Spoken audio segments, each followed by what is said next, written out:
નમસ્કાર મિત્રો, આજે આપણે આ વિડીયોમાં ગુજરાતના હવામાન સમાચાર અંગેની વાત કરીશું।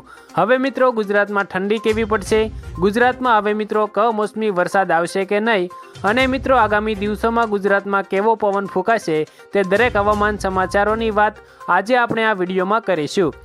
હાલ મિત્રો ગુજરાતમાં સવારે, બપોરે અને મોડી રાત્રે ઠંડો વાયરો ફૂંકાઈ રહ્યો છે। હાલ મિત્રો ગુજરાતમાં ઠંડો પવન ફૂંકાવાને કારણે ઠંડીએ મિત્રો છેલ્લા 3 વર્ષનો રેકોર્ડ તોડી નાખ્યો છે। આજે મિત્રો હવામાન વિભાગે જે નવી આગાહી કરી છે તેના વિશે પણ વાત કરીશું, તો મિત્રો આ વિડીયોને છેલ્લે સુધી જરૂરથી જોતા રહેજો।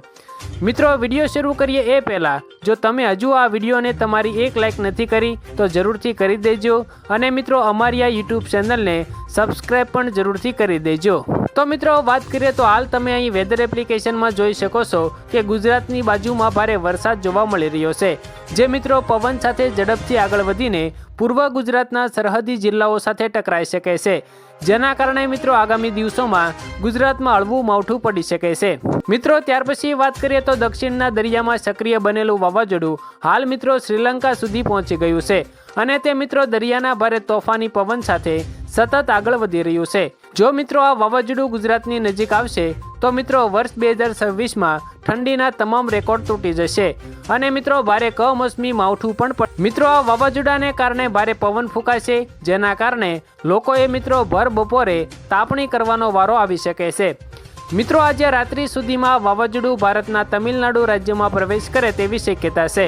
હાલ મિત્રો તમે વેધર એપ્લિકેશનમાં જોઈ શકો છો કે ભર શિયાળામાં પણ ભારે વરસાદી સિસ્ટમો એટલે કે વાવાઝોડા એક્ટિવ જોવા મળી રહ્યા છે, જેના કારણે મિત્રો આગામી ઉત્તરાયણના દિવસોમાં ઠંડી ભૂકા બોલાવશે અને હળવું માવઠું પડે તેવી આગાહી પણ આજે હવામાન વિભાગે કરી છે।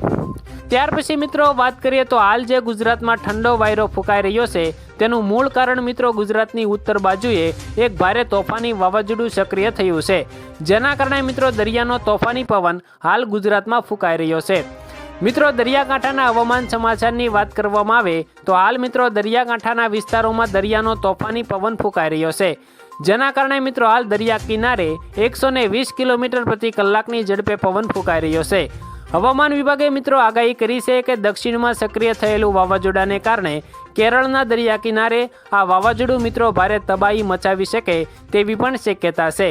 મિત્રો ત્યાર પછી આજે સામે આવેલા હવામાન સમાચાર ઉપર એક નજર કરીએ તો મિત્રો વર્ષ 2026ના ચોમાસાને લઈને પરેશ ગોસ્વામીએ એક મોટી આગાહી કરી છે, તો મિત્રો તેના વિશે વિગતથી વાત કરીએ તો મિત્રો આ વર્ષે 2026માં ચોમાસું કેવું રહેશે એ અંગે મિત્રો હવામાન નિષ્ણાત પરેશ ગોસ્વામી દ્વારા એક મહત્વની અને મોટી આગાહી કરવામાં આવી છે। મિત્રો તેમણે કરેલી આગાહી અનુસાર ખેડૂતો માટે સારા સમાચાર ગણાવી શકાય છે, કારણ કે મિત્રો પરેશ ગોસ્વામીના અનુમાન મુજબ વર્ષ 2026માં ચોમાસાની શરૂઆત 12 જૂનથી લઈને 16 જૂન વચ્ચે થઈ શકે છે। મિત્રો આનો અર્થ એ થયો કે ચોમાસું સમયસર અથવા તો સામાન્ય કરતાં 4 થી 5 દિવસ વહેલું બેસી શકે છે, જે એક શુભ સંકેત છે। જૂન મહિના દરમિયાન ખૂબ સારો વરસાદ થવાની સંભાવના છે, અને મિત્રો જુલાઈ મહિનામાં પણ અતિભારે વરસાદ થાય તેવી શક્યતાઓ વ્યક્ત કરવામાં આવી છે, એટલે કે મિત્રો જૂન અને જુલાઈ એમ 1.5 મહિના સુધી અતિભારે વરસાદ અને ખૂબ સારા વરસાદ સાથે 2026ના ચોમાસાની શરૂઆત થઈ શકે છે। મિત્રો ત્યાર પછીના સૌથી અગત્યના સમાચાર અંગે વાત કરીએ તો રામ મંદિરમાં નમાઝ પઢવાનો પ્રયાસ કરવામાં આવ્યો, તો તેના વિશે વિગતથી વાત કરીએ તો મિત્રો અયોધ્યામાં રામ મંદિરની સુરક્ષામાં ક્ષતિનો ગંભીર મામલો સામે આવ્યો છે। કાશ્મીરના રહેવાસી અહેમદ શેખ નામનો યુવક ગેટ D1 થી મંદિર પરિસરમાં પ્રવેશ્યો હતો। મિત્રો સૂત્રોના જણાવ્યા અનુસાર તેણે સીતા રસોઈ પાસે નમાઝ પઢવાનો પ્રયાસ કર્યો હતો। સુરક્ષા કર્મચારીઓએ તાત્કાલિક કાર્યવાહી કરીને યુવકને ઝડપી લીધો હતો।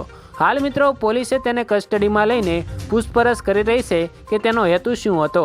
મિત્રો ત્યાર પછીના સૌથી અગત્યના ખેડૂત સમાચારની વાત કરીએ તો મિત્રો PM કિસાન હપ્તાની રકમમાં વધારો થાય તેવી શક્યતાઓ છે, તો મિત્રો તેના વિશે વિગતથી વાત કરીએ તો મિત્રો વર્ષ 2026ના બજેટ પહેલા ખેડૂતોમાં PM કિસાન સન્માન નિધિ અંગે એક મોટી અપેક્ષા ઊભી થઈ રહી છે। હાલ મિત્રો આ યોજના હેઠળ ખેડૂતોને વર્ષમાં કુલ 6,000 રૂપિયા 3 હપ્તામાં મળે છે, પરંતુ મિત્રો ખેતીના વધતા ખર્ચને કારણે અનેક ખેડૂત સંગઠનો હવે આ રકમ 8,000 સુધી વધારવાની માંગ કરી રહ્યા છે। નિષ્ણાંતોના મતે સહાય વધવાથી નાના ખેડૂતોને રાહત મળશે અને ગ્રામીણ બજારમાં પણ નવો જીવ આવશે।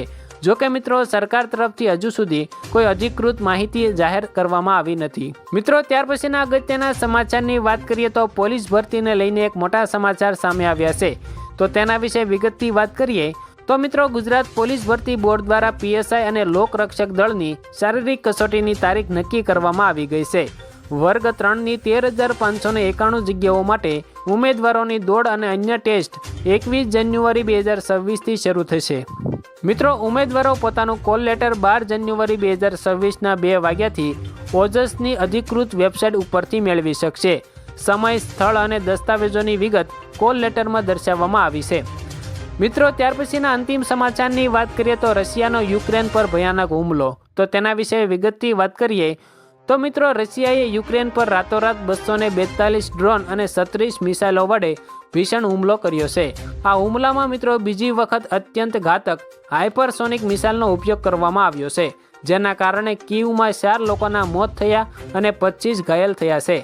રશિયાએ આને પુતિનના નિવાસસ્થાન પર થયેલા ડ્રોન હુમલાનો બદલો ગણાવ્યો છે। મિત્રો આ હુમલાથી યુક્રેનના ઉર્જા માળખાને ભારે નુકસાન પહોંચ્યું છે। તો આભાર મિત્રો, આજે આપણે આ વિડીયોમાં ગુજરાતના કેટલાક મહત્વના હવામાન સમાચાર અને ખેડૂત સમાચારને લગતા કેટલાક મહત્વના સમાચારોની વાત કરી। જો તમને આ વિડીયો પસંદ આવ્યો હોય તો વિડીયોને લાઇક કરી દેજો। અમારી યુટ્યુબ ચેનલમાં નવા છો તો ચેનલને સબસ્ક્રાઈબ જરૂરથી કરી લેજો।